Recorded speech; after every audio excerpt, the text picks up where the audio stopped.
I spent 43 years building my company from nothing.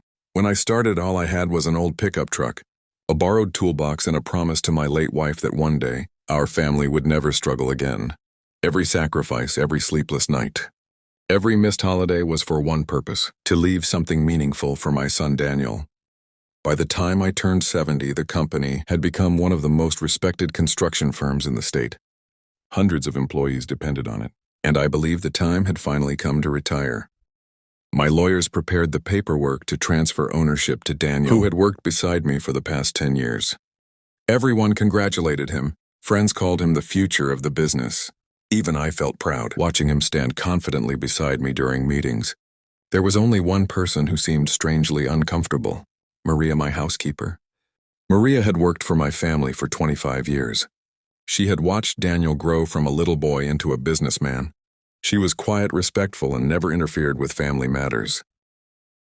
The night before I was supposed to sign the transfer papers, I invited Daniel and his wife, Claire, over for dinner. Everything looked perfect. Claire smiled, constantly complimenting the house and talking excitedly about the company's future. Daniel spoke about expansion plans and new investments. After dessert, Claire walked into the kitchen and returned, carrying a fresh cup of coffee. "I made this just for you," she said warmly. I reached for the cup before it touched my lips. Maria suddenly appeared beside me. She leaned close enough that no one else could hear. "Sir, please don't drink the coffee your daughter-in-law made." My hand froze. I looked at Maria in disbelief. She wasn't panicking. She wasn't emotional. She simply looked terrified, trying to stay calm. I smiled at Claire and said, "Actually, I think we'll save this for later." Claire's smile disappeared for the briefest moment before returning. "No problem," she replied. That tiny reaction stayed in my mind all night. Later, after everyone left, I asked Maria why she had stopped me. She hesitated, then tears filled her eyes. "I've seen Mrs. Claire putting something into your coffee before." She whispered, "What do you mean?" I don't know what it was. A small bottle. She saw me once and immediately threw it away. My heart started racing. Maria apologized repeatedly, saying maybe she was mistaken, but something inside me told me not to ignore her. The next morning, instead of signing the company over to Daniel, I quietly visited a private laboratory. I brought them the untouched cup of coffee. They promised results within hours. Meanwhile, I acted as though everything was normal. Daniel called several times asking if I was ready. Claire even sent flowers congratulating me on my retirement. By afternoon, the laboratory called. The technician's voice sounded unusually serious. "Sir, your coffee contained a dangerous amount of prescription sedatives." My knees nearly gave out. The amount wasn't immediately fatal, but combined with my heart medication, it could have caused cardiac arrest. I couldn't believe what I was hearing. Someone had tried to make my death look natural. I contacted my attorney immediately. Instead of transferring ownership, I placed the company into a temporary family trust. No one would inherit anything until a full investigation was completed. When Daniel arrived expecting to sign the documents, he looked confused. "Dad, what's going on?" I changed my mind. Claire's face turned pale. "You can't do this," she snapped, before quickly pretending to calm herself. That single sentence spoke louder than anything else. I quietly hired a private investigator. Over the next few weeks, shocking discoveries emerged. Claire had accumulated enormous gambling debts without telling Daniel. She owed nearly $2 million to dangerous lenders.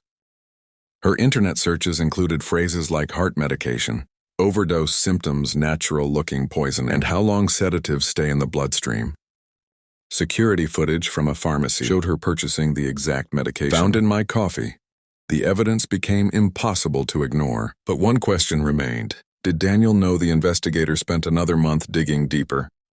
Finally, he handed me another report. Daniel had absolutely no knowledge of his wife's actions. In fact, Claire had secretly opened multiple credit cards, using his identity, and hidden every debt from him. He was as much a victim as I was. The day I confronted them changed our family forever. I placed the laboratory report, pharmacy records, and financial documents on the dining room table. Daniel stared silently. Claire denied everything. She claimed the investigator had fabricated evidence. Then I showed her the security footage. Her face lost all color. Daniel looked at her with tears in his eyes. "You tried to kill my father." She couldn't answer. Instead, she stood up and walked toward the door. Police officers waiting outside entered before she could leave. She was arrested without resistance. Daniel collapsed into a chair. I had no idea, he whispered over and over. For months afterward, he blamed himself. He apologized for bringing Claire into our lives, but I never blamed my son. Love can blind even the smartest people. The hardest part wasn't surviving the betrayal. It was rebuilding trust. Instead of handing Daniel complete control of the company, we started working together differently. He attended leadership training. Independent advisors joined our board. Every financial decision required transparency. Slowly, he proved that integrity mattered more to him than money. 2 years later, I finally signed the documents I had delayed for so long. This time I wasn't giving my company to a young man eager for success. I was giving it to a man who had survived heartbreak, accepted responsibility for mistakes he didn't even make, and earned every ounce of my trust. As for Maria, I could never repay what she did. She didn't save my business. She saved my life when I asked why. She risked everything by speaking up. Her answer was simple. Your wife trusted me to look after this family. Even after she was gone, I couldn't break that promise. That sentence brought tears to my eyes today. Maria no longer works as our housekeeper.